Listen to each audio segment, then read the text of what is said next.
As Borough's forces got closer to the capital, MacArthur was given a simple job: to stop Barou from surrounding and taking over the capital.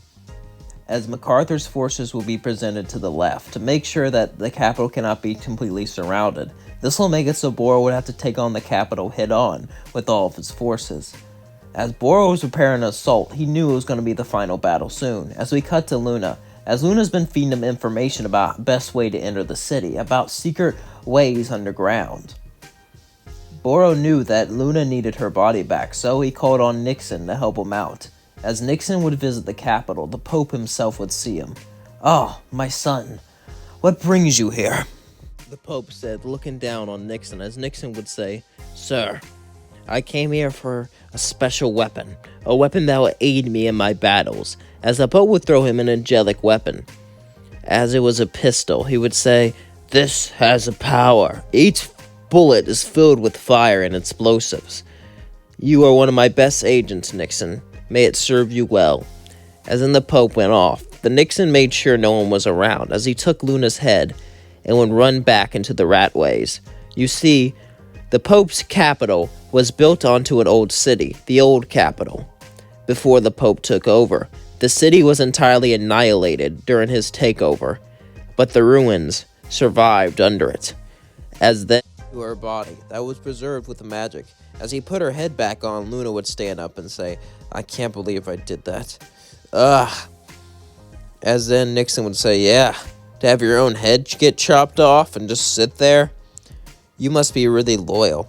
Luna would say, "Of course. Barou is the strongest. Monsters have a strength culture.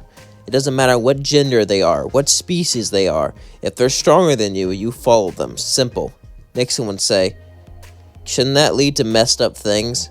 Luna would say, "Yeah, but the world already is messed up. Besides, this war will not end unless the Pope dies." Nixon would nod. "Alright, well, do you have the plans?" Luna would then get out a piece of paper and draw all the mapways. You see, there were underground tunnels that used to be a part of the old city that Barou's men could burrow under and use to get through the city. As she nodded, she gave the papers to Nixon, as Nixon would run back to Barou, as Luna would then run away. As Barou's men got closer and closer to the capital, we cut to another battle, a battle led by the Spider. That's what they called her. No one really knew her real name, as she was a giant spider with 4 arms. As she would shoot web all around her to make herself at home. As she would sit on the web, she would prepare her forces. As no one was able to beat MacArthur yet, even though MacArthur's forces were low in number, they still couldn't win. But she had an idea. As she knew that MacArthur would hide in the forest and hide in the mountains as an advantage. However, spiders loved mountains and forests, so she had a plan. Her plan was to camouflage the spiders and have them move in the trees to jump down at MacArthur. So that's what she did. As the giant spider started to move, we cut to MacArthur. MacArthur knew about spiders, so we have an idea. He hated magic casters. He believed they were lazy and relied too much on their magic. However, he knew he needed them for this battle.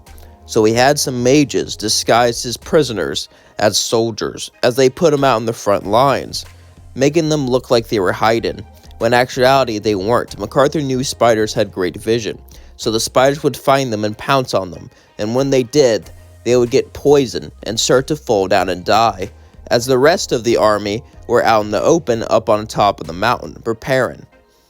As the spiders thought that he was planning to snipe them off as they got to the mountain. The spiders easily devoured these enemies without a second thought.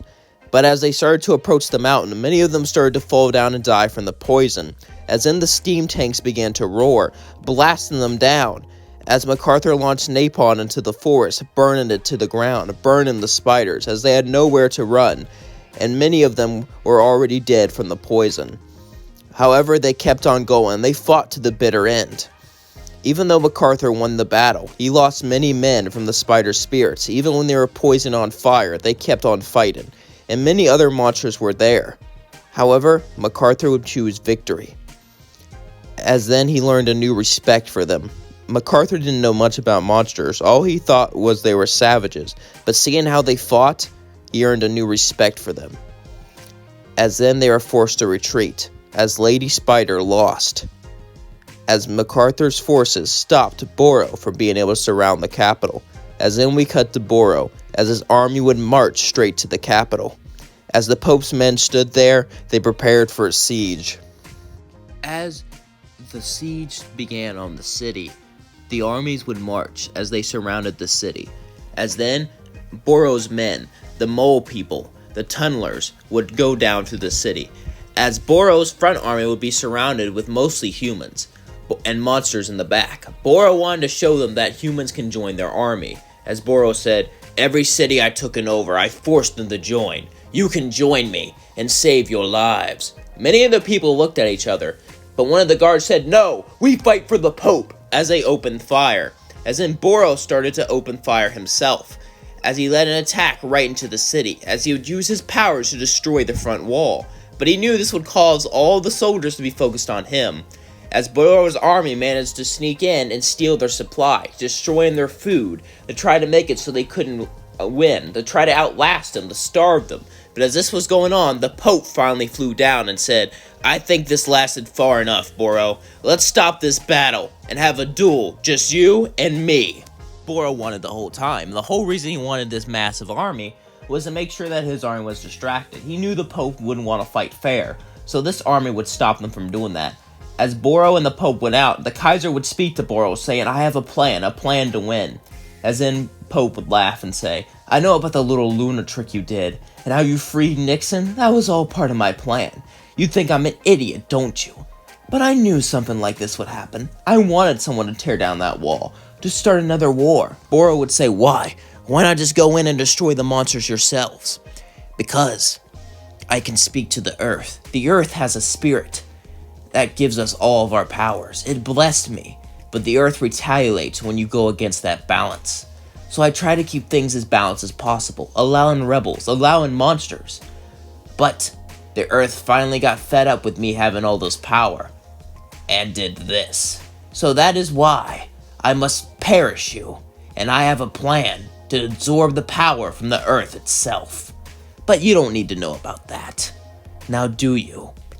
"Order 66699, the Pope would say, as suddenly Nixon, who was standing by as a sharpshooter in case the Pope would cheat, turned on Barou as he shot Barou in the back with a highly specialized bullet. This wouldn't be enough to kill Barou, but it was enough to limit his power, as then the Pope would punch him, sending him flying.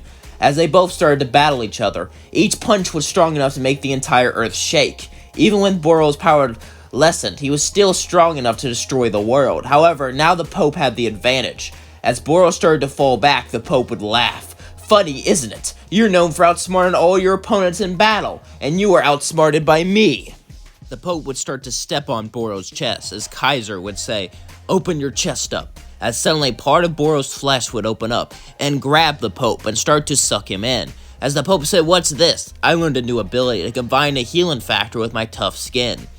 As I use it, my body will start to heal as soon as you strike me, and it will start to suck you in. Healing factors are worthless, but for this technique, they're very powerful."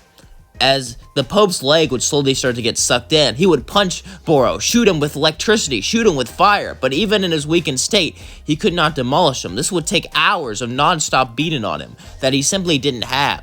As his entire leg started to get sucked in, the Pope would say, "Stop this! Stop this!" Barou would say, "No, you will lay inside of me for years until I absorb all your magic and you slowly die." As you really think you could have defeated me, Pope? You're smart, I'll give you that. You knew way more than I thought you did. However, I had something you didn't. You sat in that silly palace and got lazy over time and let others do your bidding. Well, I learned to do things myself. That's the difference between you and I." As the Pope would get sucked in more and more, the Pope would say, "You know nothing what you're talking about. Once the earth gets tired of you, you'll be wiped out too. You'll only have a few centuries at most. Prepare yourself, Barou. You'll see pain like no one's ever seen before. I will be avenged." As the Pope would yell this, he would get sucked all the way into Barou's body.